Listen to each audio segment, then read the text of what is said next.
더불어민주당 정봉주 전 의원이 성추행 의혹이 불거지면서 서울시장 선거 출마를 위한 기자회견을 취소했습니다. 정 전 의원은 당초 오늘 오전 서울 연남동 경의선 숲길에서 기자회견을 열고 서울시장 선거 출마를 선언할 계획이었습니다.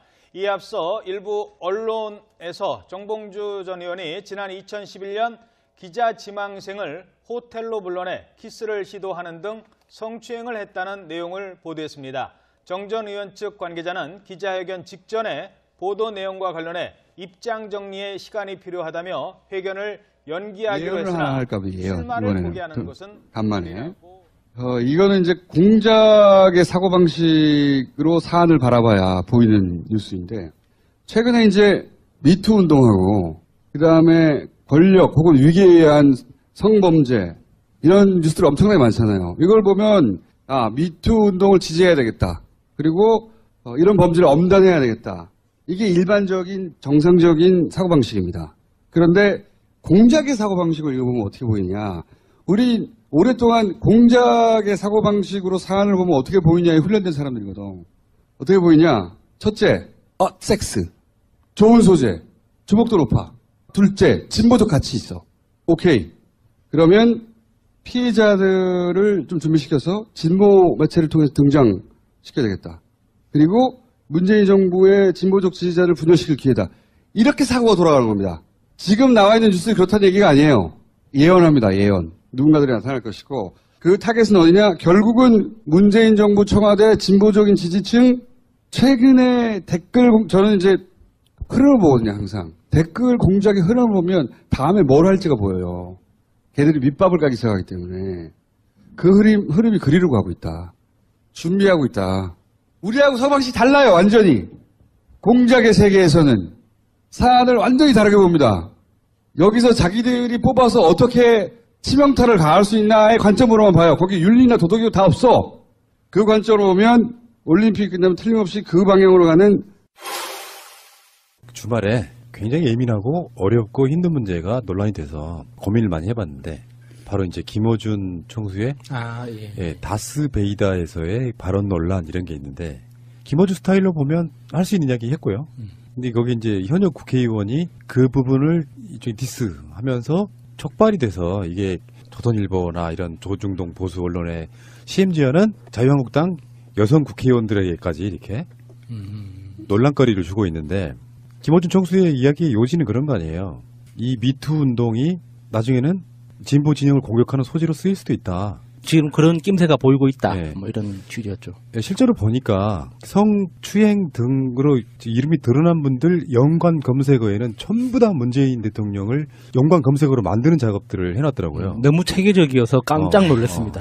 지난 주말에 어떤 분이 저한테 왜 새날은 미투 운동 이야기를 잘 안 다루냐 하면서 올렸던 글을 보기 전에, 며칠 전에 뭘 봤냐면은 한 일주일 됐을 거예요. 이제 그 이야기들이 계속 이제 일파만파 퍼지니까, 이윤택이라든지. 내가 그 글을 봤단 말이에요. 진보 니들은 이윤택 등을 못 가겠지? 일상적으로 연극이라든지 이렇게 하시는 분들을 다 진보라고 써잡아 놓고 못 가겠지? 이걸 니들이 까면 니들이 진짜로 괜찮은 애들이야? 뭐 이런 식의 계속 까기를 바라는 이런 글을 보고, 저 사람들은 진영의 문제라고 생각하는구나 라고 생각이 들었는데, 제가 전 방송에도 이야기를 했습니다만 저는 뉴스를 11개 채널 정도를 제목만 쭉 봐요. 계속해서 얘기가 나오고 있잖아요. 더군다나 활자 매체까지 포함을 하면, 인터넷 매체까지 포함을 하면 모든 뉴스의 양 중에 올림픽만큼이나 이런 것들이 쏟아져 나온단 말이에요. 거기에 우리가 숟가락 더 얹어 본들 취재를 하는 것도 아니고, 그래서 더 중요한 게 뭔지, 올림픽에 잊혀질 수도 있는 이명박이라든지 등등의 이야기를 우리가 집중적으로 하는 게 낫겠다 해서 선택과 집중을 했던 측면이 있거든요. 오늘도 문재인 대통령도 미투 운동 지지한다 이런 이야기를 했는데, 저도 지지합니다. 미투 운동을 규정을 짓자면 일단 저는 남녀의 문제라기보다는 권력의 문제라고 일단 보고 싶어요. 권력을 가진 자가 권력을 이용해서 저항할 수 없는 피해자들을 계속 만들어 왔다는 측면, 그게 첫 번째고, 이건 진영의 문제는 아니에요. 그렇게 진영으로만 놓고 따지고 들어가면 꼰대 같고 보수스러운 쪽은 더 심할 거라고 생각이 들어요. 이건 진영의 문제가 아니야. 그리고 지금 거론되는 분들 중에 굳이 진영을 따지자면 보수 쪽에 계셨던 분도 꽤 있습니다. 누구라고 지칭하지는 않겠습니다. 진영의 문제는 아닌데, 이게 마치 진보 진영의 사람들이 지금 문학에 특히 이런 데서 아주 깽판을 쳐놓고 있다라는 뉘앙스를 몰고 가려고 하는 사람들. 그중에 일부 한두 명은 문재인 대통령과 아는 사람도 있을 수 있겠죠. 요거를 연관 지어서 가는 건 좀 문제가 있고요. 그러니까 요거를 이제 그렇게 말하면 미투 운동이 뭐랄까 움찔할 수도 있다라고 말하는 금태섭 의원의 이야기를 전혀 이해 못하는 바는 아닌데 이야기 핵심은 그게 아니라는 뜻이죠. 저는 금태섭 의원의 어떤 반박글을 보면서 다 맞다는 생각을 했어요. 그 금태섭 의원의 이야기들은 하나도 틀리지 않고 다 맞는데 그러면은 그 비판의 논지 자체가 비판의 타겟이 김어준이 될 것이 아니라 그러면 우리 국회의원들은 무엇을 해야 하는가가 결론이 됐으면 훨씬 좋았을 거라고 생각을 해요. 저는 미투 운동이라는 게 운동의 차원을 넘어서 이 제도를 고치는 차원까지 확산되지 않으면은 이게 의식의 전환만 가지고는 절대로 이렇게 달라질 수 없다고 생각해요. 그러니까 제가 제 친한 동생에 대해서 어떤 성추행 사건을 해결해 나가는 과정에서 가해자에 대해서 이루어지는 법적 처벌이라는 게 얼마나 우스운지에 대해서 저도 정말 크게 분노를 했었거든요. 형사 차원에서 성추행이 인정이 돼서 그게 뭐 징역 몇 개월에 집행유예 몇 년 선고를 받고 그걸 바탕으로 민사소송으로 정신적 피해에 대해서 뭐 1,000만 원인가 2,000만 원 배상 판결을 받았어요. 그러면은 그 가해자는 2,000만 원 대출받아서 벌금 내고 나면 끝이야. 근데 그 피해자가 겪는 고통이라는 건 최소 제가 옆에서 지켜본 바로는 3년에서 4년 정도 걸립니다. 상담을 받고 치료를 하고 이게 정상적으로 사회생활을 하는 데까지 복구되는 그게 정말 물리적인 폭력까지 돼 있는 이제 신체적인 훼손이 이루어지는 폭력까지 되는 경우에는 그 피해자가 겪는 피해 기간이라는 건 평생이란 말이에요. 근데 가해자한테 내려지는 처벌이라는 건 너무 가벼워. 그러니까 법적으로 형평성 피해자가 입는 피해에 대해서 단순히 눈에 보이는 어떤 육체적인 피해에 대해서만 인정하는 게 아니라 그 사람이 정신적으로 입었을 피해가 그 피해에 대한 보상뿐만 아니라 피해가 복구되는 데까지 들어가는 비용까지 다 징벌적으로 정말 사람에 대해서 물리적으로든 정신적으로든 폭력을 가하면 패가망신한다는 그런 법적 제도가 확립이 돼야지 그걸 바탕으로 해서 그렇게 하면 안 된다라고 주장할 수 있는데 지금 피해자들이 주장을 하더라도 그냥 손가락질하고 끝나는 거예요, 지금은. 그래서 만약에 이게 2013년도에 그 친고죄가 친고죄 조항이 삭제되면서 그 이후에는 형사 고발을 할 수 있다고 치더라도 그 고발 당한 사람이 수사를 받고 처벌을 받는 그 수위가 너무 어이가 없다는 말이에요. 이게 자기 친딸을 성폭행을 해도 뭐 2년, 3년, 뭐 집행유예로 다 풀어주고 이렇게 하는 상황에서 국회의원이라면 법적으로, 제도적으로 어지를 어떻게 손봐서 전체적인 피해자의 피해 총량에 걸맞는 처벌의 수준을 고민해야지 좋지 않을까 하는 그런 생각을 합니다. 그 이야기도 먼저 꺼낼게요. 뭐 마치 우리들은 전혀 그런 거랑 관계없는 사람들인 양 이야기해서도 안 된다고 생각해요. 이 미투 운동을 통해 가지고 지금까지 관행처럼 해왔던 작은 것들이라도 사실은 인권적 관점에서 바라볼 수 있는 시각이 생겨야 돼요, 사회가. 간단한 예를 들면은 방송으로도 그런 내용들을 가끔씩 나갈 때가 있었던 걸로 보여요. 야한 농담을 여성 패널이 앞에 있는 데서 하는 것도 좀 그렇고 그런 것들이 다 거기에 다 포함되는 것들이거든요. 문제는 이런 거 있잖아. 여자들도 야한 이야기 즐길 수 있죠. 사람에 따라서는. 그게 저 핵심은 그런 거라고 봅니다. 권력을 가진 자가 대표적인 애가 조민기예요. 학과장이면서 그런 표현이 나왔잖아요. 조민기는 그 공간에서는 왕이었다. 권력을 진 자가 그 권력을 이용해서 상대방들을 지속적이고 비인간적으로 성적인 탄압을 해온 거예요. 상대가 원하지 않는데. 그러니까 지금 미투 운동에 있어서 사회적 뭔가를 바꿔야 된다는 건 뭐냐면 내가 야한 농담을 함에 있어서도 상대방이 불쾌해하는지 안 하는지는 몰라요. 근데 애써 사람들은 너도 즐겼잖아 라고 말하는 그 문화를 바꿔야 된다는 거예요. 무조건 상대가 불쾌할 만한 요소가 있는 부분은 다 삭제를 해야 된다는 거예요, 앞으로. 방송을 우리가 그런 이야기들을 초창기 때는 약간 성적 농담들이 꽤 많이 있었을 걸로 보는데 그런 부분들 불쾌하셨다 그러면 제가 사과를 드리고요. 그리고 패널들이나 이런 사람들이 나쁜 악의성을 갖고 있는 차원이 아니라 보통의 남자, 보통의 장사미자로서 사람들은 일상적으로 그런 식의 성적 농담 같은 거를 좀 해왔다는 측면은 앞으로 바뀌어야 될 굉장히 중요한 요소 중에 하나라고 생각하는데 다시 원점으로 돌아가면 성폭력이냐 아니냐의 가장 기본은 상대가 어떻게 받아들이냐라고 그랬잖아요. 그러니까 나는 일상에서 통하는 정도로 그런 이야기를 해왔는데 뭐가 잘못이냐가 아니고 지금까지 그런 걸로 불쾌한 사람이 청취자분 중에 한 분이라도 있었다면 그 부분은 죄송하게 생각한다 이렇게 말씀드리고 싶은 거예요. 거기서부터 저는 출발을 해야 된다고 봅니다. 저는 제 개인적으로는 성폭력이나 성폭행이 아니라 그냥 폭력의 기준을, 폭력의 정의를 동의하지 않은 모든 행동이라고 저는 생각하거든요. 그게 말이 됐든 진짜 육체적으로 움직이는 행위가 됐든 상대방의 동의를 얻지 않은 모든 행위는 폭력의 성격을 가지고 있다고 봐요. 근데 권력을 가진 남자는 특히 이윤택이 인터뷰에서 말했던 것처럼 자기는 동의하에 했다라고 본인은 착각할 수가 있는 거예요. 그러니까 상대방이 거절하지 않았다고 그걸 동의로 등치시키는 건 위험하죠. 근데 지금까지 나온 여러 가지 증언들 중에서 하나같이 이렇게 결말이 나거든요. 나는 너무 무서웠지만 여기서 멈추게 하고 어쨌든 그 공간을 빠져나왔다. 간혹 이제 성폭행을 당했다라고 또 증언이 나오지만 대부분은 빠져나왔다고 하거든요. 근데 정말 피해자들은 그 자리에서 빠져나오지 못한 사람들일 거고 그 수는 지금 나온 증언들보다 훨씬 많을 거예요. 그 지점에 대해서 우리가 남성분들이 꼭 아셔야 되는 게 있는데 이 경직성 패닉이라는 게 있어요. 그러니까 내가 어떤 여성에게 이런저런 행동을 하는데 그게 여성이 가만히 있으니까 난 동의한 줄 알았다. 그래서 그 여자가 동의한 줄 알고 나는 계속 했다. 나중에 여자는 왜 가만히 있었느냐 하면 그 대부분이 경직성 패닉이라는 증상인데 이게 너무 긴장을 하거나 너무 두려움에 떨면 머리에서 아무 생각도 못하고 몸이 굳어져 버리는 거예요. 그래서 상대방의 이끄는 대로 수동적으로 따라갈 수밖에 없거든요. 근데 대부분 많은 상황에서 그것은 남자들이 동의라고 생각하는 거죠. 그래서 나중에 돼서 이제 억울하다라고 이제 남자들이 강변을 하는 거예요. 근데 지금 우리나라 그 법적인 환경에서는 법원에서 남자들의 그 억울함을 대부분 받아주고 있어요. 근데 그 정신병리나 심리학적으로는 경직성 패닉이라는 그 증상이 굉장히 너무 당연한 거거든요. 근데 아직까지 법에 반영이 안 되다 보니까 많은 여성들이 피해를 입고도 그에 합당한 어떤 보상이나 가해자에 대한 처벌을 못 하고 있는 거죠. 아니 사실 김어준이 걱정을 하는 것은 여론 조작이에요. 네. 미투 운동을 빙자한 여론 조작인데 그거에 대해서 사실 이 기회에 그냥 물갈이 되고 경각심을 일으켜주고 교육과 훈육이 돼서 바뀐다면 그게 가장 이 미투 운동에서 봐야 할 성과라고 볼 수 있겠지만 그 6.25 전후에 미국 사령부들이 들어왔을 때 이 사람들이 했던 한국 사람들에 대한 이야기가 생각이 나는데 이 한국 사람들은 모이기만 하면 정치 얘기만 한다고 하거든요. 그때 당시에 정말 먹고 살기 힘들어도 그런 이야기를 했다. 근데 그게 저는 지금까지 이어온다고 생각을 해요. 어떤 이슈가 나오든지 그거를 진영에 엮어서 지금처럼 SNS가 발달하니까 이거를 여론 조작까지 가는 것. 근데 금태섭 의원의 말이 푸나님 말씀하신 대로 이해가 안 가는 것도 아니고 사실 양쪽 다 말이 맞는 말을 하고 있는 거기 때문에 둘 중에 누구를 싸잡아서 뭐 공격을 해야 된다. 이것도 맞지 않다고 생각을 하고요. 이 여기에서 나오는 선의의 피해자가 없어야 된다는 거에 저는 동의를 하는데 예를 들어서 최근에 곽도원 사태 같은 경우에는 이게 진실인지 어쩐지 아직까지 그러니까 본인의 말은 아니라고 하지만 그 글이 그러니까 몇 시간 새벽에 올라왔다가 지워졌다는 거 아니에요.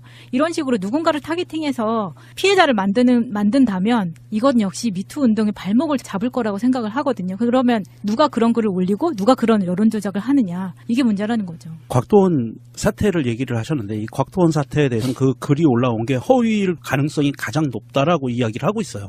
조작의 확률이 높다. 왜냐하면 곽도원 측에서는 그 사람이 얘기했던 그 시간과 그 장소에 맞지 않고 곽도원은 이미 연극계를 떠나서 영화에만 매진하던 시절이고 그랬다라고 공식적으로 나왔거든요. 그래서 좀 이상하다. 그리고 청와대 청원에 또 이상한 게 올라왔죠. 김어준까지 올라온 거예요. 예, 김어준이 그 방송을 하고 나서 성추행 성폭행 당했습니다라고 청원을 올렸어요. 예, 그래서 이렇게 올렸는데 이거를 보면 구체적이지도 않고 좀 이상해요. 그러면서 그 방송이 나오자마자 이런 글들이 올라온다는 것은 정말 김어준이 우려했던 그런 현상들이 실제로 벌어질 수도 있다라는 우려를 충분히 보여줄 수 있다고 봐요. 방송의 어떤 수준, 그러니까 커뮤니케이션 학 개념에서 말하면 지상파 방송의 수준은 중학교 2학년 정도의 학력이면 이해할 수 있게끔 만들어야 돼요. 일반 신문은 예전에는 고등학교 2학년 정도 수준. 그래서 왜 방송에 보면 시청 불가 가 하는 나이가 쓰여지잖아요. 15세면 중2 이렇게 정해져 있는 거예요, 그게.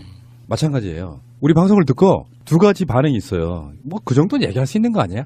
어떤 분은 불쾌했다고 이야기를 합니다. 불쾌했다고 이야기를 하면 그게 답글이 달려요. 그것도 못하면 세상 어떻게 사니? 틀린 말은 아닌데 세상의 평준은 방송의 평준처럼 불쾌한 사람이 한 명이라도 있다면 그건 잘못된 거죠. 근데 그거를 100% 빗나가, 그러니까 100% 만족시키고 나간다는 건 좀 불가능하지만 우리 같은 방송하는 사람들도 일단 불쾌한 사람들이 최대한 없는 형태로 그런 방송을 내야 되는 것처럼 우리 일상생활에서도 다른 건 모르겠어요. 근데 저는 주말 내내 그런 생각 해봤거든요.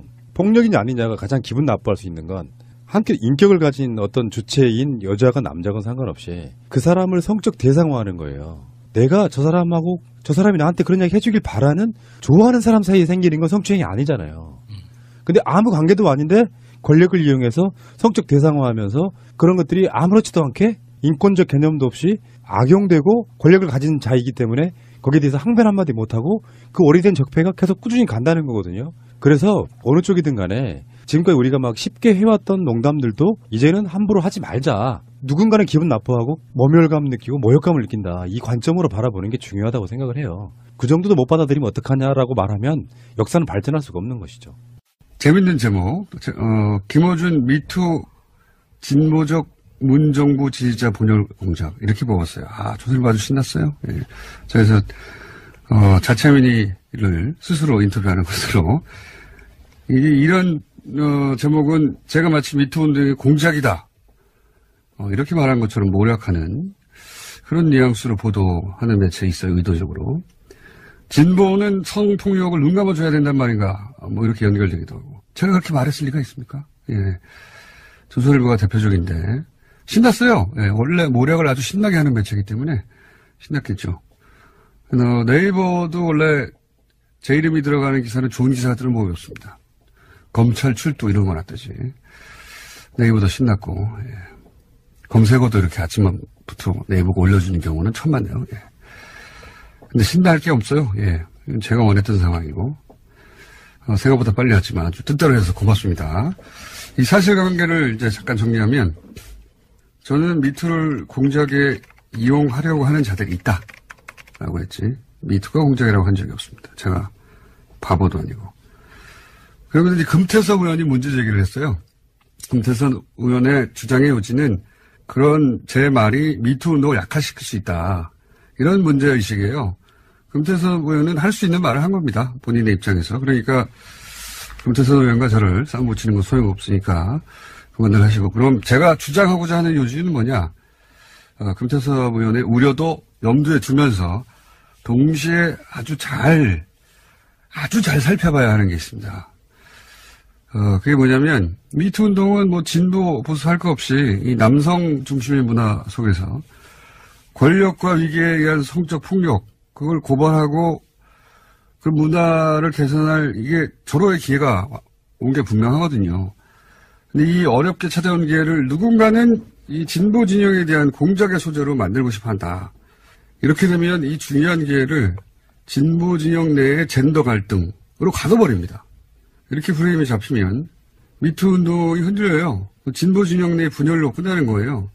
그러니까 여성들은 이 미투 운동을 진보 진영에 대한 공격 소재로만 그렇게 연결해서 그렇게만 이용하려는 의도와 시도를 볼 때마다 그리고 볼 때마다 이미 보수 정당에서는 뭐 청와대가 사과하라고 성명도 내고 댓글부터도 열심히 그렇게 하고 있어요. 그런 기사도 이미 있습니다. 많이. 이럴 때는 이제 진보적인 여성 지지자들은 당황해요. 당황할 필요가 없습니다. 그런 게 바로 미투를 공작적으로 이용하는 거예요. 피해 사실을 폭로한 피해자들의 용기에 경의를 표하며 미투 운동을 적극 지지합니다. 있었던 하나의 특징이 있었어요. 그게 뭐냐면 유독 안희정 충남지사가 해외 출장 빈도수가 많았던 거예요.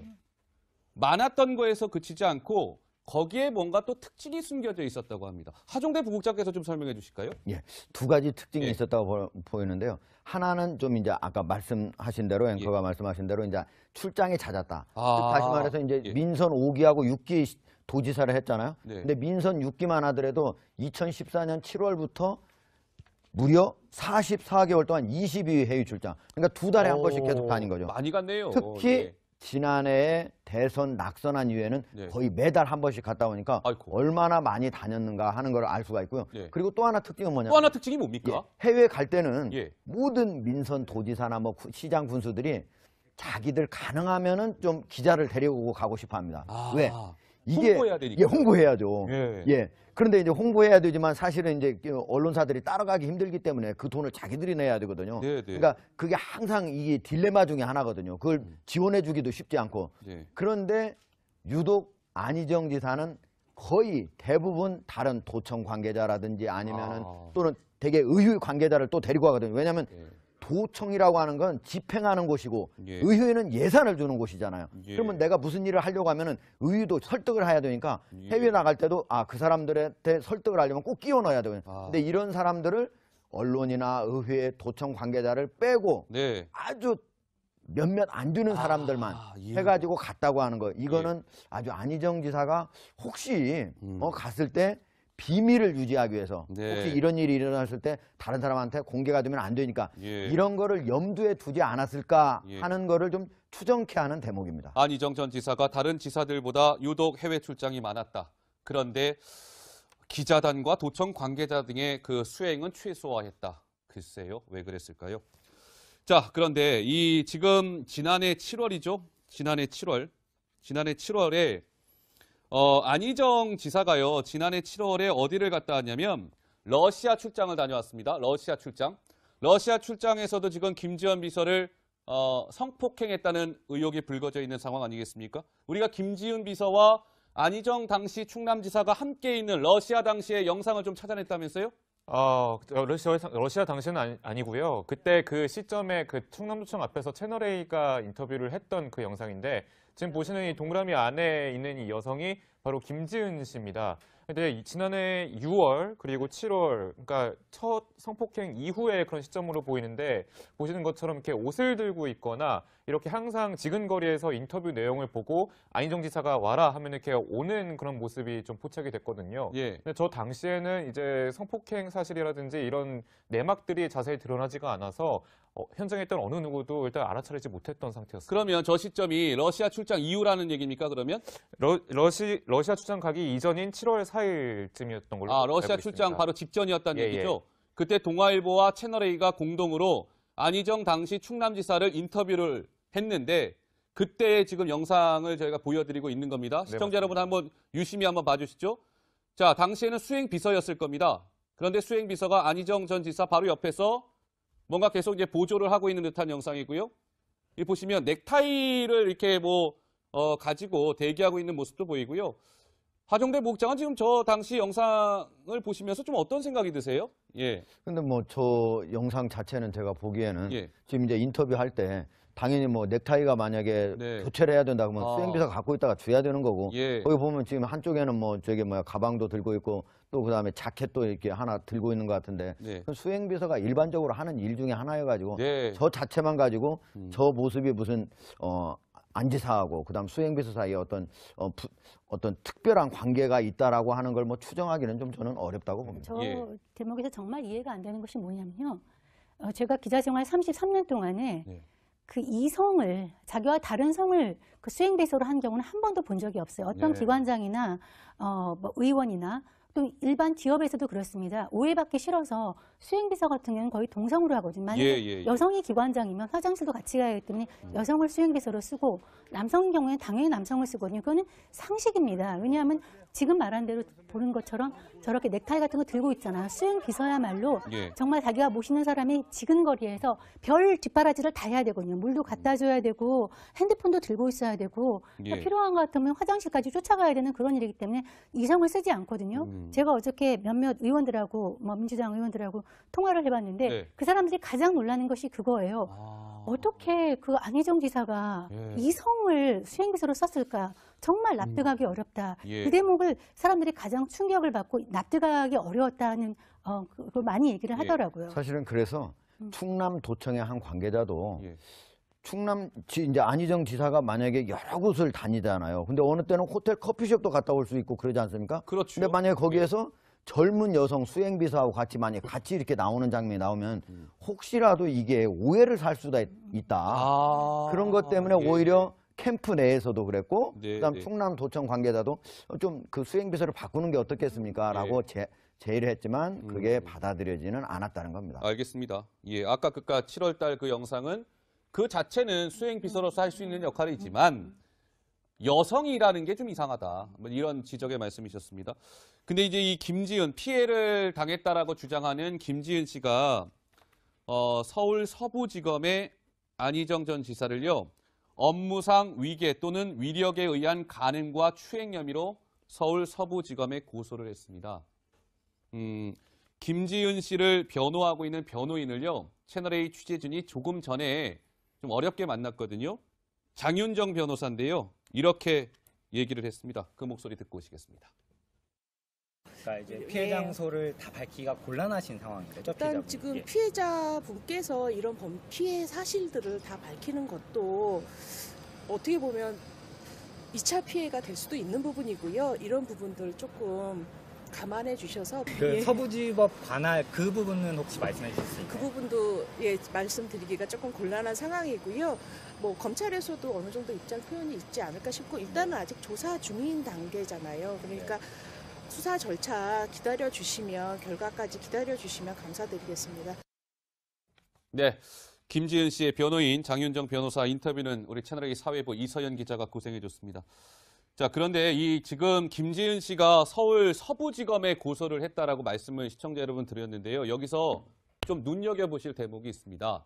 왜 하필이면 서울 서부지검일까? 이거에 대한 포인트가 좀 있죠, 강 기자? 예, 그렇습니다. 어제 변호사는 기자들에게 이렇게 설명을 했습니다. 그 김지은 씨가 성폭행을 당했던 그런 장소 중 한 곳이 바로 이 서울 서부지검 관할이라는 건데요. 예. 서울 서부지검은 이 청사가 위치해 있는 마포구를 포함해서 인근 4곳을 관할하고 있습니다. 그렇군요. 자, 그런데 지금 이 사무실 더 좋은 민주주의 연구소, 그러니까 안희정 전 지사의 싱크탱크라고 불리는 곳인데 이곳이 바로 마포구에 위치를 서울 했습니다. 마포구에 있군요. 예, 그렇습니다. 여기서 성폭행을 당했다 그런 얘기는 아닙니다. 아직은 확정된 것은 아니고 하지만 혹시나 후보지 중에 이곳에서 성폭행을 당하지 않았을까? 그렇다면 이 사무소가 하나의 그런 수사 대상이 되지 않을까? 검찰에서 압수수색을 하거나 약간 더 나아가서 수사의 한 대상이 될 수 있지 않을까? 이렇게 분석이 나오고 있고요.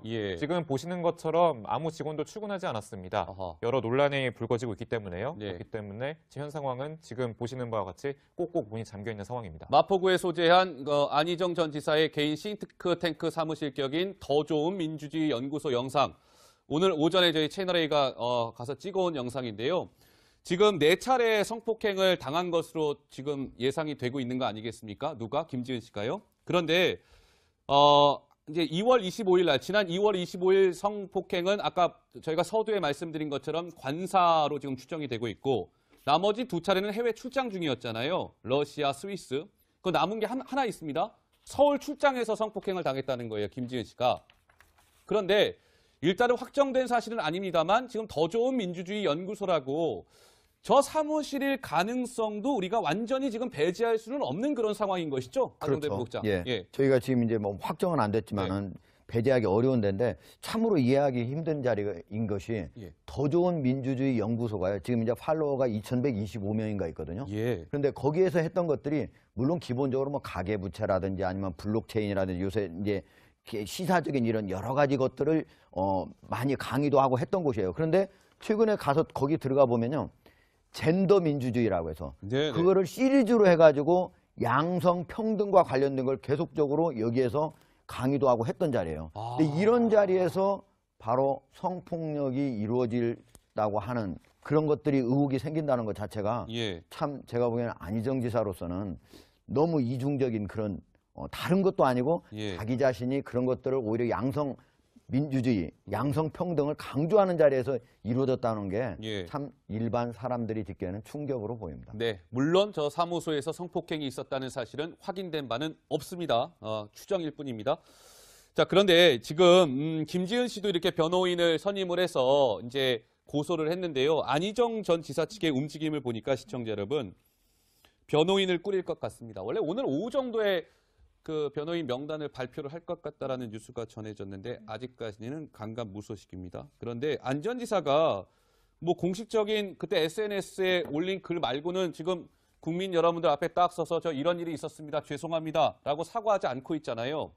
변호인 선임해서 법적 대응은 하겠다. 지금 이렇게 천명을 했는데 글쎄요, 이 부분도 정 팀장님 좀 어떻게 봐야 될까요? 공식적인 사과는 없는 상태에서 법적 대응에 뭔가 움직임을 보이고 있다. 글쎄요. 예. 그렇죠. 지금 이제 측근이면서 친구인 이제 신영철 전 비서실장이 주로 이제 지금 소통 창구로 나와 있는 것 같은데요. 아마 예. 모여서 대응을 하고 있습니다. 근데 그러면 왜 지금 잠적했느냐? 예. 지금 이제 어저께도 많은 기자들이나 또 그냥 동료 의원들이 연락을 하려고 했는데 안 됐는데 모여서 지금 논의를 하고 있는데 아마도 제 생각으로는 대국민 또는 어떤 도민들의 사과의 수위까지 포함해가지고 변호사들의 자문을 받고 있지 않을까 그런 생각이 듭니다. 왜냐하면 사실 사과 도정 기자회견을 하는데 거기에서 사실은 완전히 시인하거나 또 다툼의 여지가 있는 것까지 너무 나가버렸다가 나중에 법적인 책임이 돌아올 수 있을 거거든요. 그래서 지금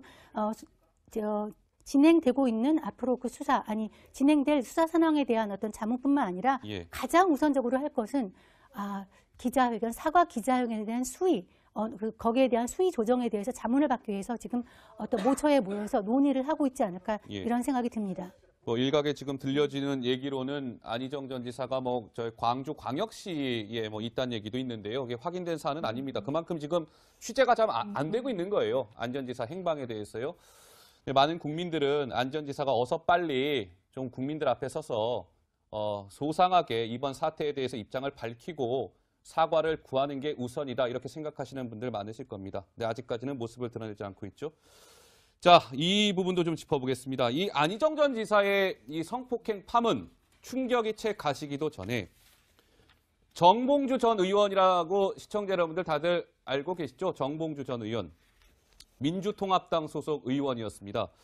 정봉주 전 의원도 지금 성추행 의혹에 휩싸여 있습니까? 강병규 기자. 오늘 나온 소식이죠? 예, 그렇습니다. 오늘 현직 기자의 그 미투 폭로가 이어진 건데요. 2011년 기자 지망 시절에 자신이 이제 팟캐스트를 좋아해서 팟캐스트를 듣다가 팬이 됐고 그래서 정봉주 의원이 하던 그 강연에 간 겁니다. 강연을 들었는데 인연을 맺고 대학 어디 다니냐, 번호가 어떻게 되냐면서 번호를 주고받고 소통을 했는데 이제 정 전 의원이 이제 수감을 되게 됐는데 그 수감 직전에 호텔로 한번 불러내서 만나자라고 했다고 합니다. 마주 앉았는데 거기서 포옹을 하려고 하고 키스를 시도해서 밀쳐내고 도망을 나왔다. 이런 얘기가 오늘 고백이 된 겁니다. 예. 기자 지망생 시절, 그러니까 당시 저 피해를 당했다고 주장하는 여성은 대학생이었습니다. 대학생을 지금 호텔로 불러내서 입맞춤을 시도하려고 하고 했다는 성추행 의혹인데요. 그런데 이 보면은요, 정봉주 전 의원이 당시에 여자 대학생한테요, 핸드폰 번호를 알려주면서 연락을 해라고 했던 모양인데, 당시에 정봉주 전 의원이 이게 치밀했다고 봐야 될까요? 휴대폰 하나 2개 들고 다니면서 이렇게 번호를 알려주고 그랬다면서요, 하정대 부국장? 사실은 정치인들 중에 휴대폰 2개, 3개 이렇게 쓰는 분들이 많이 있거든요. 근데 이제 한계는 이 전화번호가 계속 바뀌면 안 되잖아요. 어떤 사람이 전화를 하더라도. 근데 그러기 때문에 공식적인 그런 남한테 일반적인 누구한테도 알게 되면 알려주는 그 번호가 있는가 하면은 또 아주 자기 자신의 친밀한 사람들만 알려주는 번호가 따로 있습니다. 그런데 이 대학생한테는 이제 처음에는 그냥 만나게 전체 강연 자리에서 만나고 했지만 갈수록 가면서 전화나 문자 이런 것들이 보내는 것들이 갈수록 이 대학생 얘기에 의하면 끈적끈적해야 돼. 지금은 이제 기자가 됐지만 끈적끈적해진 다음부터는 전화번호를 따로 알려줬다는 거죠. 그래요? 그러니까 이제 이 전화번호는 그런 용도로 물론 꼭 그런 용도는 아니겠지만 다른 사람들도 친밀한 사람들한테만 알려주는 전화번호를 드디어 이 사람한테도 알려주면서 그 용도를 하고 만약에 이 전화번호를 언제든지 바꿔도 되잖아요. 많은 사람들한테 알려진 번호가 아니니까. 그러니까 정봉주 씨가 이 번호를 알려줄 때는 이 대학생하고 뭔가 약간의 염두를 두고 알려주지 않았을까 이런 걸 추정할 수 있게 하는 대목이죠. 근데 시청자 여러분, 이게 참 이런 거죠. 성추행을 했다는 거 사실 자체도 그 한 문장 가지고도 충격적이지만 어떻게 성추행을 했고 그 과정을 들여다보면 아니 어떻게 이럴 수가 있었을까라는 생각이 이제 막 새삼 드는데요. 자, 이런 겁니다. 2011년도에 기자 지망생을 이제 정봉주 전 의원이 관계를 맺기 시작한 거예요. 서로 알고 지내기 시작했는데 정봉주 전 의원이 MB 이명박 전 대통령 BBK 실소유주 얘기를 했다가 1년 동안 수감 생활을 하게 되죠. 2011년 12월 26일부터 이제 1년 동안 수감 생활을 하게 되는데 그 직전에 정 팀장님이 정봉주 전 의원이 이 당시 대학생한테 나 좀 한 번만, 나 감옥 들어가게 생겼는데 한 번만 좀 만나주면 안 되겠니? 이렇게 또 접근했다는 거 아니겠습니까? 지금 얘기한 대로 이 여대생은 당시에는 이제 기자 지망생이었고요. 그러니까 당시 정봉주 의원은 월간 말지 또 기자 직분이었습니다. 네. 그리고 낙검수도 진행하고 있었지만 그리고 유명했습니다. 사실 권력만이 아니라 유명세도 권력이거든요. 그러니까 이제 여대생 같은 경우는 이제 유명인과 알게 되고 그리고 또 실이 이제 아무 경계심 없이 갔는데 지금 얘기한 대로 끈적끈적한 느낌이 드니까 이제 끊은 거예요.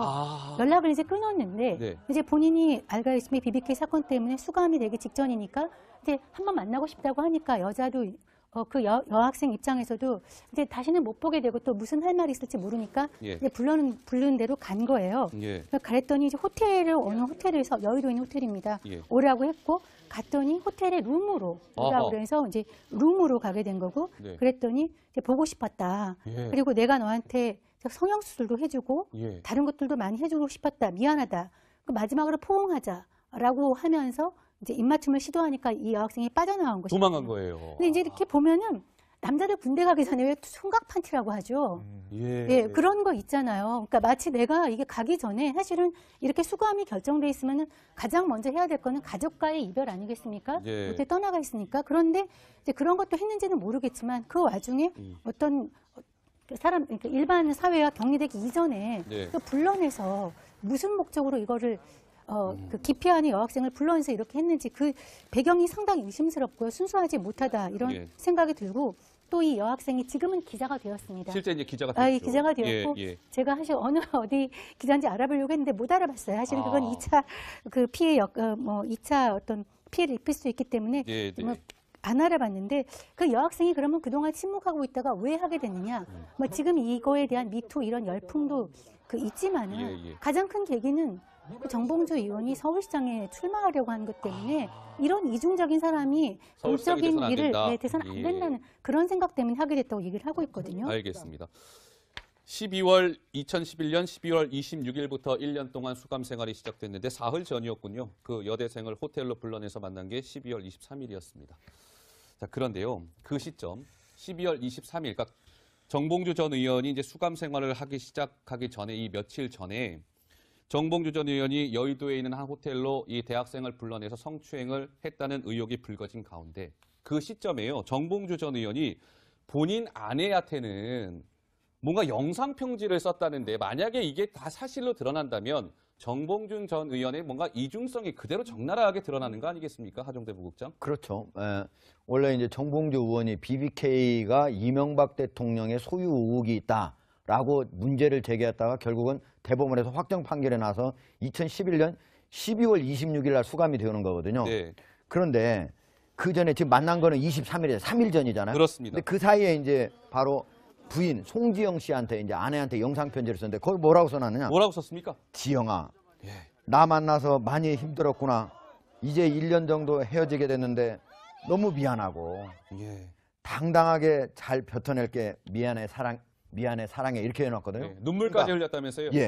부인한테는 이렇게 했는데 바로 그 전전날인데 며칠 전에는 바로 이런 다른 여자를 만나가지고 키스하고 껴안으려고 했던 그런 사람이 아내에 대한 순진한 그런 사랑을 마치 영상편지로 남기려고 했다는 것 자체가 제가 보면 안희정 지사의 이중성 못지않게 정봉주 씨도 이중성이 드러났다라고 생각을 합니다. 정봉주 전 의원의 이중성을 지적할 만한 대목을 또 한번 말씀을 드릴까요? 만약 이게 다 사실이라고 전제했을 경우에 말씀을 드리는 겁니다. 아직 확정된 거는 아닙니다. 그런데 이제 이런 거잖아요. 안희정 전 지사도 사실은 도청에서 직원들 모아놓고 자 이거 미투 지지해야 됩니다. 미투 운동은 적극 장려해야 돼요. 그 말을 한 당일날 JTBC에서 김지은 씨가 나와서 인터뷰하면서 이게 알려진 거잖아요. 근데 정봉주 전 의원도 마찬가지인 것 같아요. 최근에 이 미투 운동에 대해서 적극 지지한다 뭐 이런 입장을 밝혀왔다면서요. 네, 저도 이 라디오를 들은 기억이 생생한데 이렇게 얘기했습니다. 미투 고백하는 여성들에게 박수를 보내줘야 된다. 부실한 피해자 보호도 개선이 돼야 된다. 그리고 배우 김여진 씨의 그런 말을 좀 인용하면서 남자도 성 감수성이 이제 개선돼야 된다. 이런 얘기까지 했습니다. 성추행 전력이 있다 혹은 폭로를 당할 사람처럼은 보이지 않는 그런 워딩이었죠. 근데 정봉주 전 의원이 오늘 많이 놀랐을 것 같습니다. 왜 그런지 아세요, 시청자 여러분? 아까 정 팀장님이 말씀하신 것처럼 이 피해를 당한 현직 기자가 정봉주 전 의원이 서울시장 출마한다는 얘기를 듣고 이 폭로를 결심했다라고 말씀하지 않으셨습니까? 오늘 공교롭게도요. 정봉주 전 의원이 오전 11시에 서울시장 출마 선언을 하는 날이었어요. 그날 근데 그 오전에 불과 몇 시간 앞두고 이 성추행 의혹 관련 기사가 터진 건데 글쎄요. 오늘 그 실제로 야외에서 막 준비가 한참 진행되고 있었던 상황이었잖아요, 강 기자. 네, 실제로 이제 기자들이 이 기사를 접한 다음에 오늘 출마 선언하는 거냐 물었을 때 한다. 네. 성추행 의혹에 대해서 소상히 밝히겠다고 했지만 오늘 정봉주 전 의원 등장하지 않았습니다. 그러면서 이제 그런 시설물들이 철거되는 부분이 있었는데 예. 저희가 그 영상을 좀 준비를 해봤는데요. 이제 나오는 이 모습입니다. 아하. 원래 이 단상 위에서 이제 서울시장을 출마하겠다라고 당당하게 밝힐 예정이었는데 오늘 보시듯이 나오지 않았고 이렇게 예. 단상뿐만 아니라요. 이 현수막도 걸려 있었습니다. 이 정봉주 전 의원의 서울시장 출마 그 현수막도 걸려 있었는데 그것도 이제 허물게 됐죠. 예. 저희가 어디인지 궁금하실 것 같아서 말씀드릴까요? 서울 마포구 연남동에 있는 경의선 숲길입니다. 경의선 숲길에서 기자회견을 한참 진행을 하다가 안 되겠다 싶어서 일단 뭐 단상이나 이런 것들을 뭐 저런 현수막 이런 거 다 급히 철거를 해서 글쎄요. 일단 출마 선언을 이제 서울시장에 출마하지 않겠다라고 정봉주 전 의원이 아직 입장을 밝히진 않았습니다. 뭐 다시 하게 될지 글쎄 그 부분은 좀 지켜봐야 될 것 같은데요. 정봉주 전 의원이 사실은 그 사면을 받았잖아요. 문재인 대통령으로부터 얼마 전에요. 그때 당시에 정봉주 전 의원 이렇게 얘기한 적이 있었습니다. 그 목소리 듣고 오시겠습니다. 당원 여러분, 민주당으로 돌아왔습니다. 10년 만의 역사는 비로소 진실을 찾아가고 있습니다. 민주당을 짊어지겠습니다.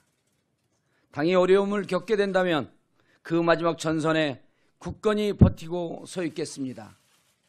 문재인 정부의 성공을 온몸을 던져 지켜내겠습니다. 정봉주 전 의원이 저렇게 얘기를 했었죠. 문재인 정부의 성공을 위해서 온몸을 던져 지켜내겠다. 뭐 이런 얘기를 했는데 오늘 이제 민주당은 굉장히 곤혹스럽습니다. 왜냐하면 안전지사의 성폭행 의혹 사건에 이어서 민주통합당 의원을 지낸 정봉주 전 의원이 그 성추행 파문이 불거졌기 때문인데 더불어민주당에서 오늘 이렇게 얘기한 거예요. 정봉주 전 의원은 아직 더불어민주당에 입당하기 전이다. 따라서 민주당 소속이 아니기 때문에요. 문제가 되지 않을 것으로 봅니다. 라고 더불어민주당 고위 당직자가 저렇게 얘기했다는데 맞는 얘기인가요? 하종대 부국장? 법적으로 따진다면 민주당 소속이 아니니까 뭐 크게 문제가 없다 이렇게 생각할지 모르지만 사실은 이제 민주당의 예비 경선 후보 중에 하나였잖아요. 그죠? 박원순 시장부터 해가지고 쭉.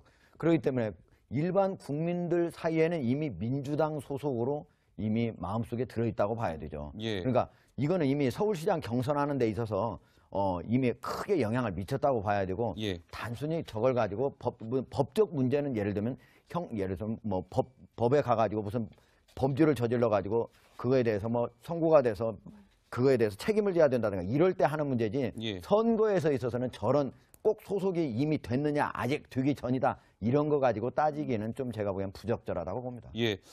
자 그렇다면 지금 당사자인 정봉주 전 의원은 이번 이 성추행 파문 의혹에 대해서 어떤 입장을 보이고 있는지 궁금하지 않으십니까? 지금 뭐라고 얘기하고 있습니까, 정 팀장님? 일단은 혐의를 부인하고 있고요. 아, 그래요? 잘 기억이 나지 않는다. 남자들 같은 경우 이런 거기에 휘말리면은 이제 전부 다 이렇게 얘기해서 선택적 기억력이라고 그래서 그 기억이 나지 않는다. 그렇지만 명예훼손도 법적인 조치를 취하겠다고 해서 일단 다른 사람들과는 달리 일단 혐의를 부인했습니다. 이거는 이제 어쩔 수 없이 그 경찰의 수사로 진실이 밝혀져야 될 것 같고요.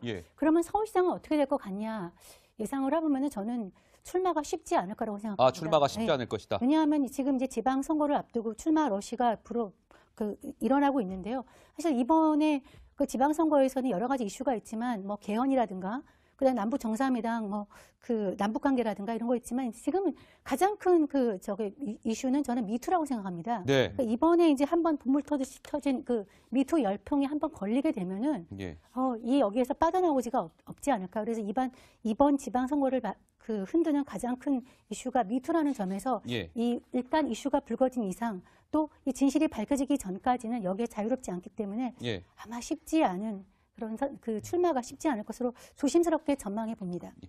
알겠습니다. 근데 이 지금 정치권이요, 제가 오늘 방송 오프닝 멘트 하면서 이런 말씀 드렸죠. 안전지사의 성폭행 의혹 사건이 정치권으로 불똥이 튀었는데 여야 할 것 없이 뒤숭숭하다라는 말씀을 드렸습니다. 그럴 만한 이유가 있어 보이는데요. 국회에 가면은 국회의원들을 보좌하는 보좌진들이 있잖아요. 보좌관, 비서관, 운전기사, 비서 등등 많습니다.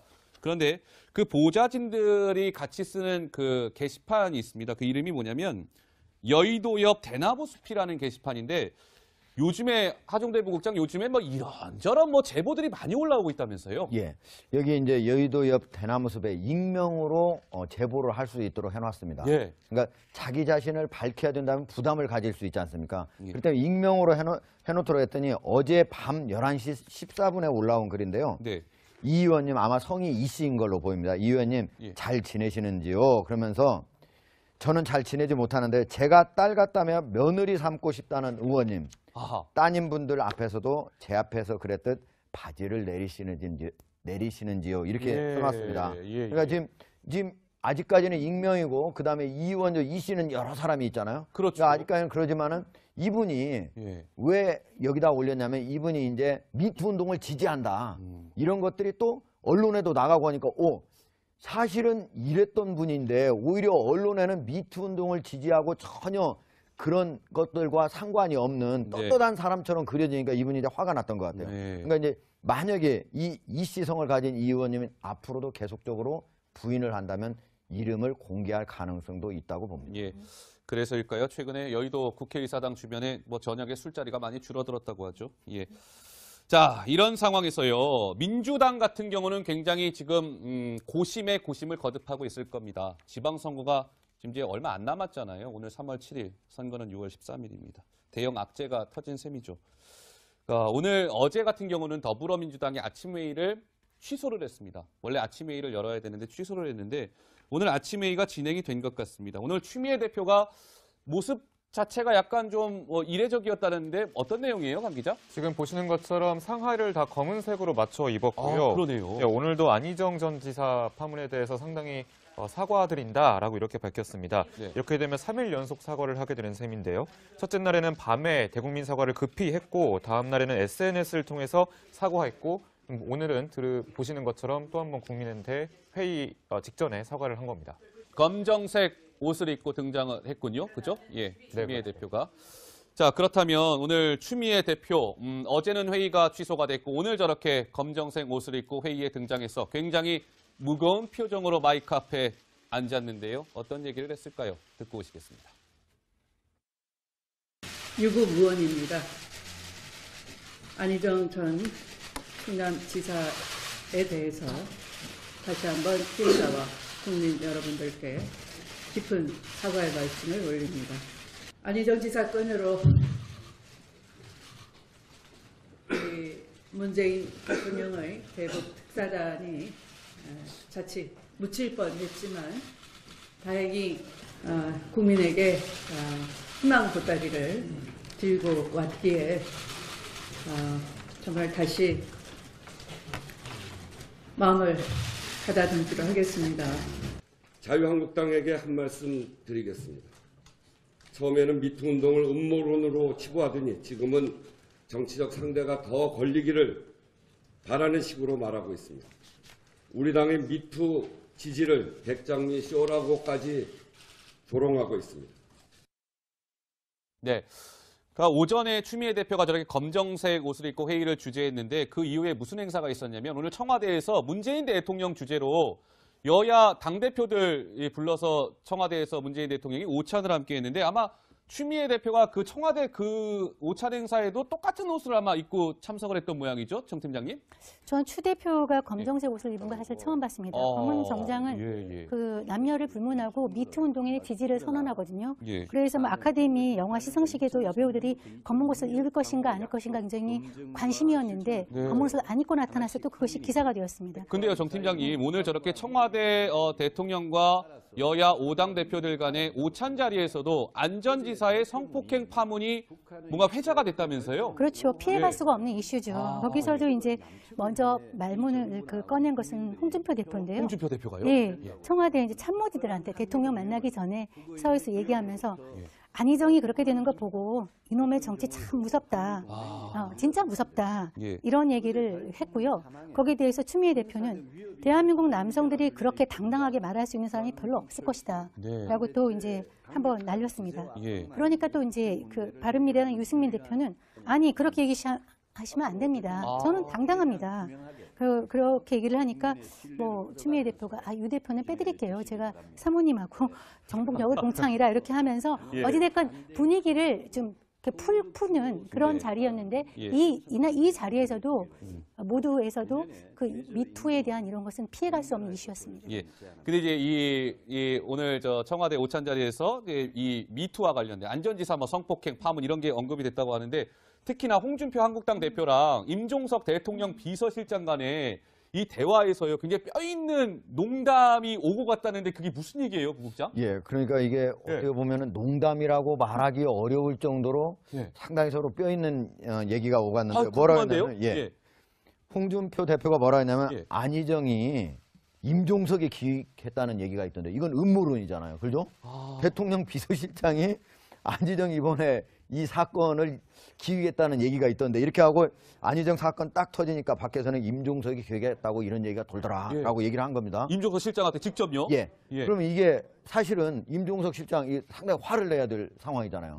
근데 그렇지 않고 다른 얘기를 바꿔서 했습니다. 뭐라고 했냐? 대표님이 무사하니까 그러니까 미투 운동이 이렇게 한창 벌어지고 있는데도 대표님이 무사하니까 저도 무사해야지 이렇게 얘기를 했는데 여기에서 저는 상당히 그 의미심장한 게 홍준표 대표 여러 가지 관련 얘기가 있었지 않습니까? 옛날에 책에 쓴 내용도 있었고 그런데 여기서 저도 무사해야죠. 대표님 무사하니까 저도 무사해야죠. 이렇게 했는데 과연 저도 무사해야죠. 이것이 어떤 내용을 가지고 얘기를 한 건지 상당히 의미심장한 발언입니다. 그렇군요. 뼈 있는 뭐랄까요 대화들이 오갔군요. 그런데 보면 시청자 여러분은 청와대 오찬에서 기자들이 유심히 봤던 포인트가 하나 있었습니다. 어떤 거냐면 문재인 대통령과 한국당 홍준표 대표 간에 과연 어떤 모습이 보여질까 궁금했는데 강 기자 좀 포인트가 있던가요? 네, 우선 사실 이 회동에서 문재인 대통령을 만난 건 홍준표 대표가요. 만난 건 처음인 것 같고요. 이렇게 모이는 데는 거의 처음 참석하는 것 같은데 지금 이렇게 일단 예우를 하면서 고개를 숙이고 악수를 했는데요. 뒤에 보시는 것처럼 이렇게 뒷짐을 계속 지고 있었습니다. 잠깐만요. 뒷짐 지고 있네요. 추미애 대표랑 얘기할 때 뒷짐 지고 있고 그리고 당대표들이랑 얘기하는데도 뒷짐 지고 있고 계속 오늘 모임 내내 뒷짐을 지고 있었는데 사실은 얘기를 들어보니까 홍준표 대표가 뒷짐 지는 게 좀 습관이다 뭐 이런 얘기도 나오더라고요.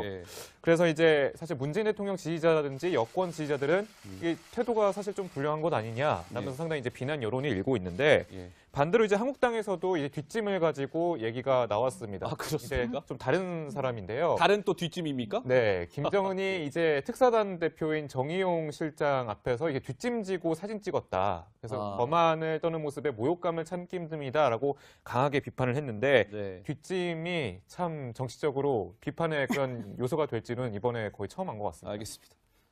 뒷짐 강 기자 뒷짐 안 지죠? 선배 앞에서는 안 지죠. 네. 알겠습니다. 오늘 때 아닌 정치권에서도 또 뒷짐 논란까지 이어졌었군요. 알겠습니다.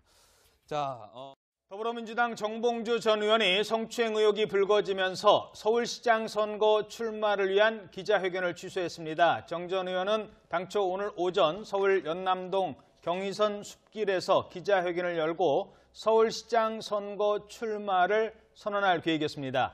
이에 앞서 일부 언론에서 정봉주 전 의원이 지난 2011년 기자 지망생을 호텔로 불러내 키스를 시도하는 등 성추행을 했다는 내용을 보도했습니다.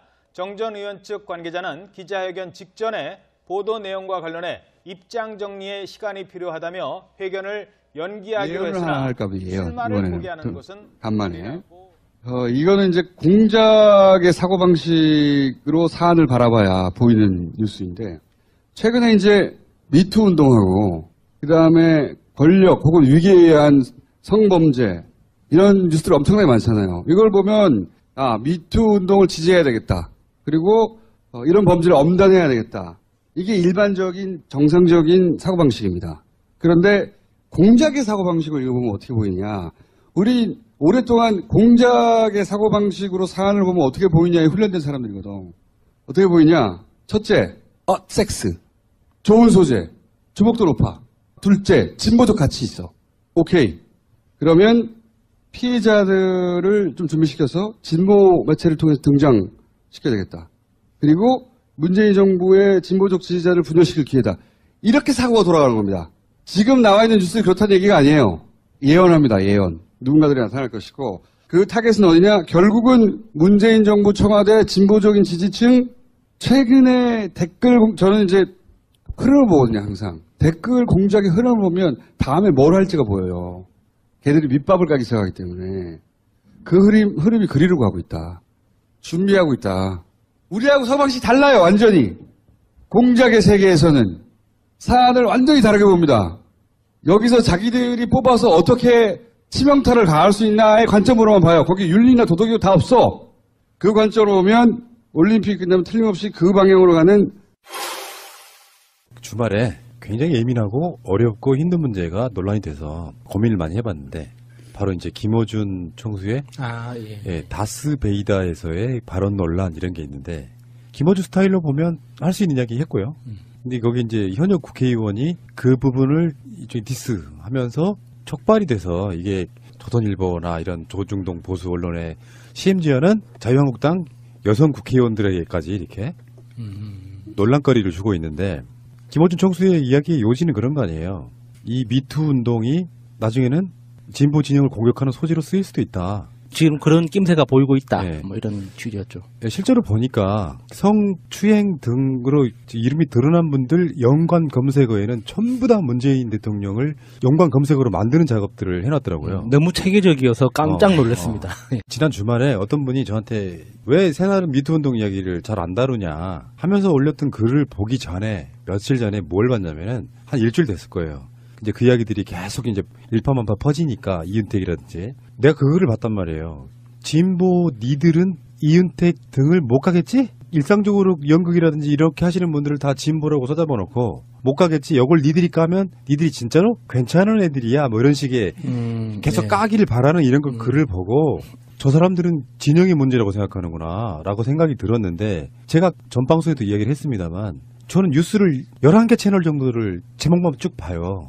계속해서 얘기가 나오고 있잖아요. 더군다나 활자 매체까지 포함을 하면 인터넷 매체까지 포함을 하면 모든 뉴스의 양 중에 올림픽만큼이나 이런 것들이 쏟아져 나온단 말이에요. 거기에 우리가 숟가락 더 얹어 본들 취재를 하는 것도 아니고 그래서 더 중요한 게 뭔지 올림픽에 잊혀질 수도 있는 이명박이라든지 등등의 이야기를 우리가 집중적으로 하는 게 낫겠다 해서 선택과 집중을 했던 측면이 있거든요. 오늘도 문재인 대통령도 미투 운동 지지한다 이런 이야기를 했는데 저도 지지합니다. 미투 운동을 규정을 짓자면 일단 저는 남녀의 문제라기보다는 권력의 문제라고 일단 보고 싶어요. 권력을 가진 자가 권력을 이용해서 저항할 수 없는 피해자들을 계속 만들어 왔다는 측면. 그게 첫 번째고 이건 진영의 문제는 아니에요.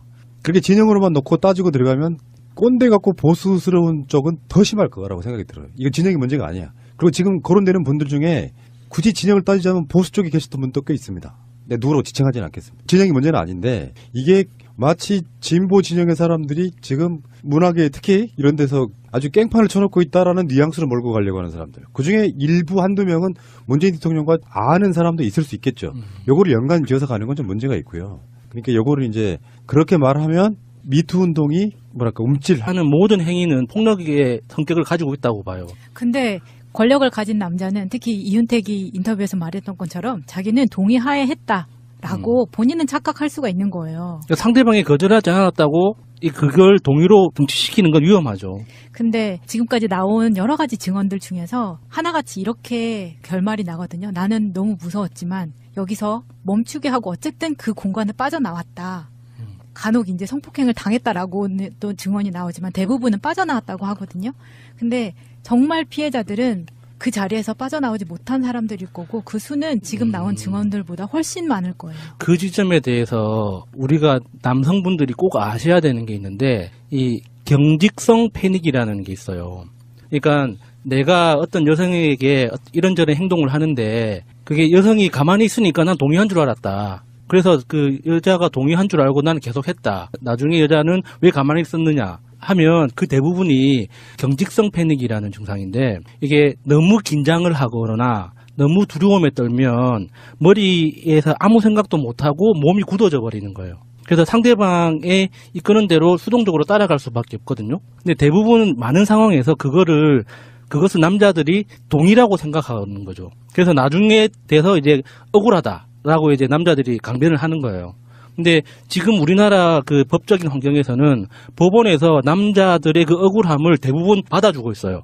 근데 그 정신병리나 심리학적으로는 경직성 패닉이라는 그 증상이 굉장히 너무 당연한 거거든요. 근데 아직까지 법에 반영이 안 되다 보니까 많은 여성들이 피해를 입고도 그에 합당한 어떤 보상이나 가해자에 대한 처벌을 못 하고 있는 거죠. 아니 사실 김어준이 걱정을 하는 것은 여론 조작이에요. 네. 미투 운동을 빙자한 여론 조작인데 그거에 대해서 사실 이 기회에 그냥 물갈이 되고 경각심을 일으켜주고 교육과 훈육이 돼서 바뀐다면 그게 가장 이 미투 운동에서 봐야 할 성과라고 볼 수 있겠지만 그 6.25 전후에 미국 사령부들이 들어왔을 때 이 사람들이 했던 한국 사람들에 대한 이야기가 생각이 나는데 이 한국 사람들은 모이기만 하면 정치 얘기만 한다고 하거든요. 그때 당시에. 정말 먹고 살기 힘들어도 그런 이야기를 했다. 근데 그게 저는 지금까지 이어온다고 생각을 해요. 어떤 이슈가 나오든지 그거를 진영에 엮어서 지금처럼 SNS가 발달하니까 이거를 여론 조작까지 가는 것.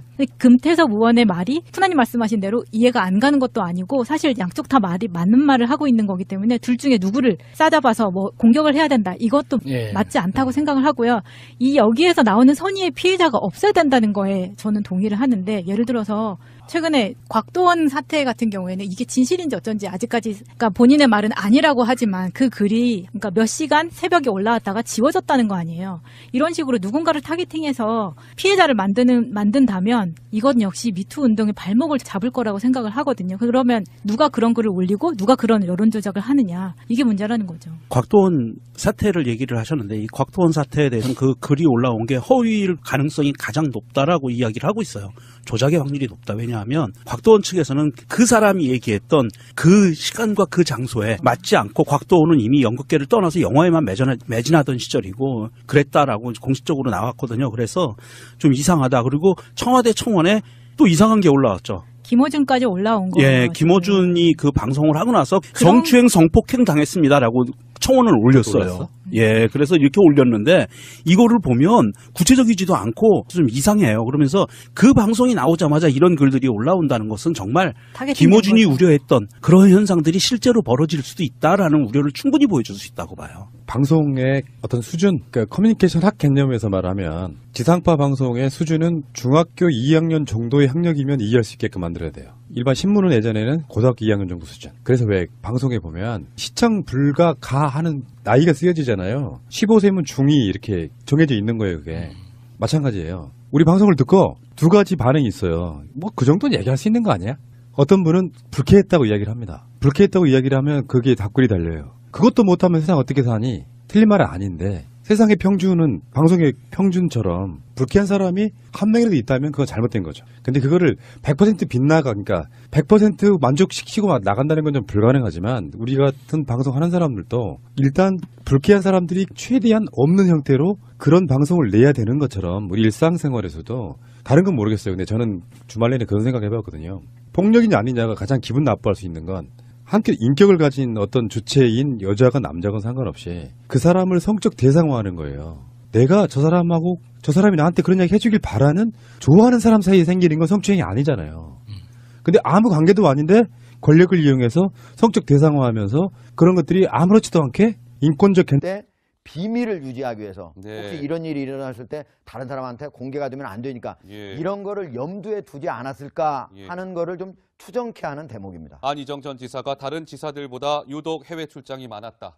그런데 기자단과 도청 관계자 등의 그 수행은 최소화했다. 글쎄요, 왜 그랬을까요? 자, 그런데 이 지금 지난해 7월이죠. 지난해 7월에 안희정 지사가요. 지난해 7월에 어디를 갔다 왔냐면 러시아 출장을 다녀왔습니다. 러시아 출장에서도 지금 김지현 비서를 성폭행했다는 의혹이 불거져 있는 상황 아니겠습니까? 우리가 김지은 비서와 안희정 당시 충남지사가 함께 있는 러시아 당시의 영상을 좀 찾아냈다면서요? 러시아 당시는 아니고요. 그때 그 시점에 그 충남도청 앞에서 채널A가 인터뷰를 했던 그 영상인데 지금 보시는 이 동그라미 안에 있는 이 여성이 바로 김지은 씨입니다. 근데 지난해 6월 그리고 7월 그러니까 첫 성폭행 이후의 그런 시점으로 보이는데 보시는 것처럼 이렇게 옷을 들고 있거나 이렇게 항상 지근거리에서 인터뷰 내용을 보고 안희정 지사가 와라 하면 이렇게 오는 그런 모습이 좀 포착이 됐거든요. 예. 근데 저 당시에는 이제 성폭행 사실이라든지 이런 내막들이 자세히 드러나지가 않아서 현장에 있던 어느 누구도 일단 알아차리지 못했던 상태였어요. 그러면 저 시점이 러시아 출장 이후라는 얘기입니까? 그러면 러시아 출장 가기 이전인 7월 4일쯤이었던 걸로 알고 러시아 있습니다. 출장 바로 직전이었다는 예, 얘기죠. 그때 동아일보와 채널A가 공동으로 안희정 당시 충남지사를 인터뷰를 했는데 그때 지금 영상을 저희가 보여드리고 있는 겁니다. 시청자 여러분 한번 유심히 한번 봐주시죠. 자, 당시에는 수행비서였을 겁니다. 그런데 수행비서가 안희정 전 지사 바로 옆에서 뭔가 계속 이제 보조를 하고 있는 듯한 영상이고요. 이 보시면 넥타이를 이렇게 가지고 대기하고 있는 모습도 보이고요. 하정대 부국장은 지금 저 당시 영상을 보시면서 좀 어떤 생각이 드세요? 예. 근데 저 영상 자체는 제가 보기에는 지금 이제 인터뷰할 때 당연히 넥타이가 만약에 교체를 해야 된다 그러면 수행비서가 갖고 있다가 줘야 되는 거고 거기 보면 지금 한쪽에는 가방도 들고 있고 또 그다음에 자켓도 이렇게 하나 들고 있는 것 같은데 수행비서가 일반적으로 하는 일 중에 하나여가지고 저 자체만 가지고 저 모습이 무슨 안지사하고 그다음 수행비서 사이에 어떤 특별한 관계가 있다라고 하는 걸 추정하기는 좀 저는 어렵다고 봅니다. 저 대목에서 정말 이해가 안 되는 것이 뭐냐면요. 제가 기자 생활 33년 동안에 그 이성을 자기와 다른 성을 그 수행비서로 한 경우는 한 번도 본 적이 없어요. 어떤 기관장이나 의원이나 또 일반 기업에서도 그렇습니다. 오해받기 싫어서 수행비서 같은 경우는 거의 동성으로 하거든요. 만약에 여성이 기관장이면 화장실도 같이 가야 하기 때문에 여성을 수행비서로 쓰고 남성인 경우에는 당연히 남성을 쓰거든요. 그거는 상식입니다. 왜냐하면 지금 말한 대로 보는 것처럼 저렇게 넥타이 같은 거 들고 있잖아요. 수행비서야말로 정말 자기가 모시는 사람이 지근거리에서 별 뒷바라지를 다 해야 되거든요. 물도 갖다 줘야 되고 핸드폰도 들고 있어야 되고 그러니까 필요한 것 같으면 화장실까지 쫓아가야 되는 그런 일이기 때문에 이성을 쓰지 않거든요. 제가 어저께 몇몇 의원들하고 민주당 의원들하고 통화를 해봤는데 그 사람들이 가장 놀라는 것이 그거예요. 어떻게 그 안희정 지사가 이성을 수행비서로 썼을까? 정말 납득하기 어렵다. 그 대목을 사람들이 가장 충격을 받고 납득하기 어려웠다는 그걸 많이 얘기를 하더라고요. 사실은 그래서 충남도청의 한 관계자도 이제 안희정 지사가 만약에 여러 곳을 다니잖아요. 근데 어느 때는 호텔 커피숍도 갔다 올 수 있고 그러지 않습니까? 그렇죠. 근데 만약에 거기에서 젊은 여성 수행비서하고 같이 이렇게 나오는 장면이 나오면 혹시라도 이게 오해를 살 수가 있다. 그런 것 때문에 오히려 캠프 내에서도 그랬고 그다음 충남도청 관계자도 좀 그 수행비서를 바꾸는 게 어떻겠습니까? 라고 제의를 했지만 그게 받아들여지는 않았다는 겁니다. 알겠습니다. 아까 7월 달 그 영상은 그 자체는 수행비서로서 할 수 있는 역할이지만 여성이라는 게 좀 이상하다. 이런 지적의 말씀이셨습니다. 근데 이제 이 김지은, 피해를 당했다라고 주장하는 김지은 씨가 서울 서부지검의 안희정 전 지사를요, 업무상 위계 또는 위력에 의한 간음과 추행 혐의로 서울 서부지검에 고소를 했습니다. 김지은 씨를 변호하고 있는 변호인을요, 채널A 취재진이 조금 전에 좀 어렵게 만났거든요. 장윤정 변호사인데요. 이렇게 얘기를 했습니다. 그 목소리 듣고 오시겠습니다. 그러니까 이제 피해 장소를 다 밝히기가 곤란하신 상황이죠. 일단 지금 피해자분께서 이런 피해 사실들을 다 밝히는 것도 어떻게 보면 2차 피해가 될 수도 있는 부분이고요. 이런 부분들 조금 감안해 주셔서 서부지법 관할 그 부분 할 수도 있다라고 말하는 금태섭 의원의 이야기를 전혀 이해 못하는 바는 아닌데 이야기 핵심은 그게 아니라는 뜻이죠. 저는 금태섭 의원의 어떤 반박글을 보면서 다 맞다는 생각을 했어요. 그 금태섭 의원의 이야기들은 하나도 틀리지 않고 다 맞는데 그러면은 그 비판의 논지 자체가 비판의 타겟이 김어준이 될 것이 아니라 그러면 우리 국회의원들은 무엇을 해야 하는가가 결론이 됐으면 훨씬 좋았을 거라고 생각을 해요. 저는 미투 운동이라는 게 운동의 차원을 넘어서 이 제도를 고치는 차원까지 확산되지 않으면은 이게 의식의 전환만 가지고는 절대로 이렇게 달라질 수 없다고 생각해요. 그러니까 제가 제 친한 동생에 대해서 어떤 성추행 사건을 해결을 해 나가는 과정에서 가해자에 대해서 이루어지는 법적 처벌이라는 게 얼마나 우스운지에 대해서 저도 정말 크게 분노를 했었거든요. 형사 차원에서 성추행이 인정이 돼서 그게 뭐 징역 몇 개월에 집행유예 몇 년 선고를 받고 그걸 바탕으로 민사소송으로 정신적 피해에 대해서 뭐 1,000만 원인가 2,000만 원 배상 판결을 받았어요.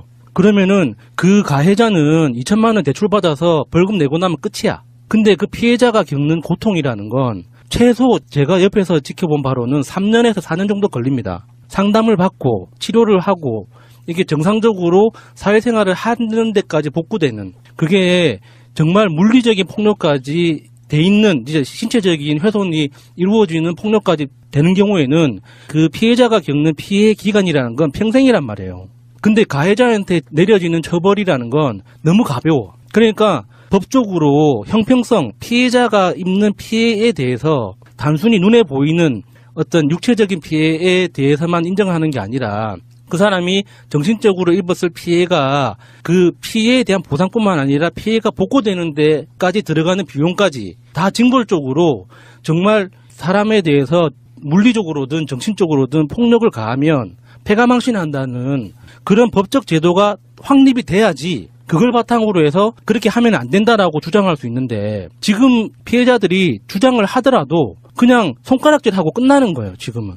그래서 만약에 이게 2013년도에 그 친고죄가 삭제되면, 친고죄 조항이 삭제되면서 그 이후에는 형사 고발을 할 수 있다고 치더라도 그 고발 당한 사람이 수사를 받고 처벌을 받는 그 수위가 너무 어이가 없다는 말이에요. 이게 자기 친딸을 성폭행을 해도 뭐 2년, 3년, 뭐 집행유예로 다 풀어주고 이렇게 하는 상황에서 국회의원이라면 법적으로, 제도적으로 어지를 어떻게 손봐서 전체적인 피해자의 피해 총량에 걸맞는 처벌의 수준을 고민해야지 좋지 않을까 하는 그런 생각을 합니다. 그 이야기도 먼저 꺼낼게요.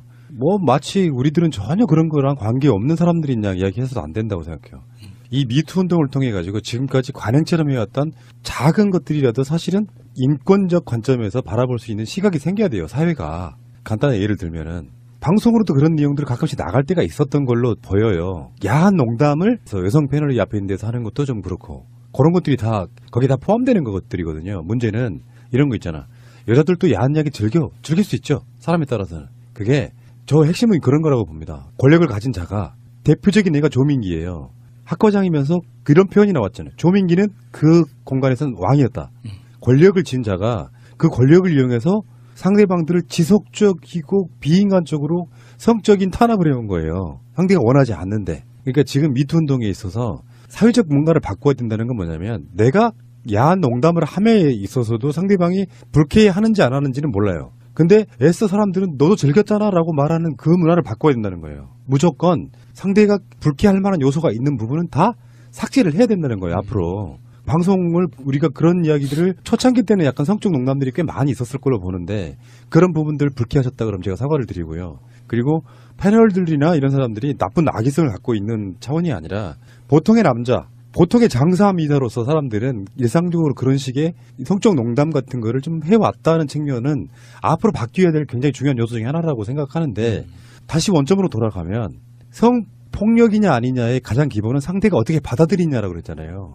그러니까 나는 일상에서 통하는 정도로 그런 이야기를 해왔는데 뭐가 잘못이냐가 아니고, 지금까지 그런 걸로 불쾌한 사람이 청취자분 중에 한 분이라도 있었다면 그 부분은 죄송하게 생각한다, 이렇게 말씀드리고 싶은 거예요. 거기서부터 저는 출발을 해야 된다고 봅니다. 저는 제 개인적으로는 성폭력이나 성폭행이 아니라 그냥 폭력의 기준을, 폭력의 정의를 동의하지 않은 모든 행동이라고 저는 생각하거든요.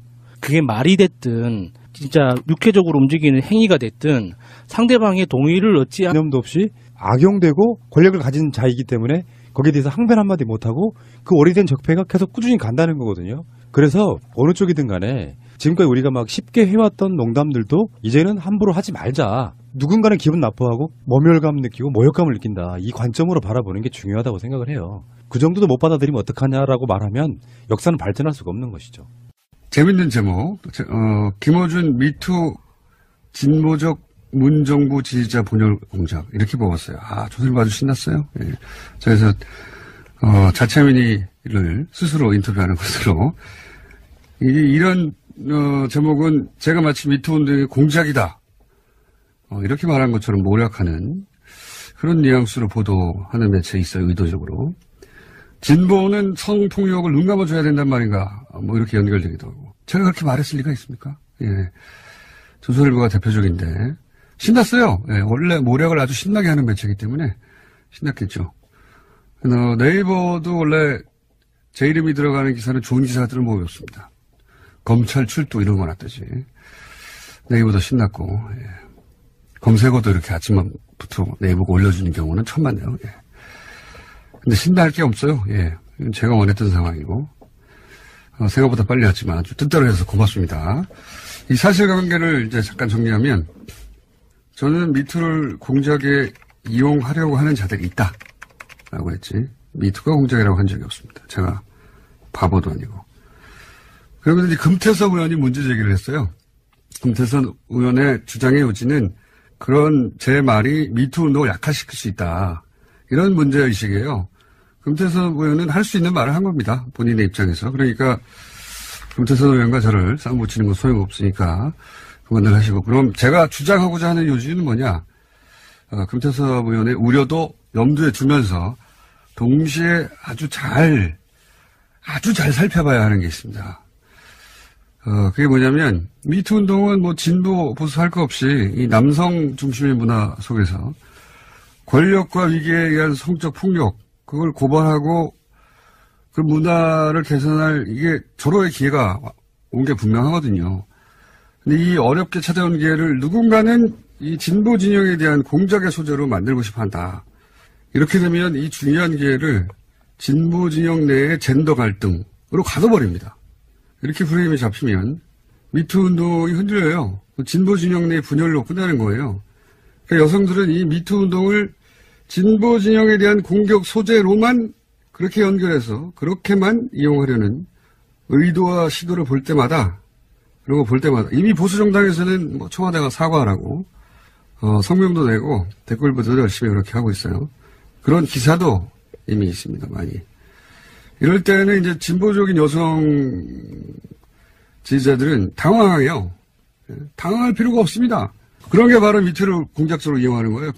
피해 사실을 폭로한 피해자들의 용기에 경의를 표하며 미투 운동을 적극 지지합니다. 있었던 하나의 특징이 있었어요. 그게 뭐냐면 유독 안희정 충남지사가 해외 출장 빈도수가 많았던 거예요.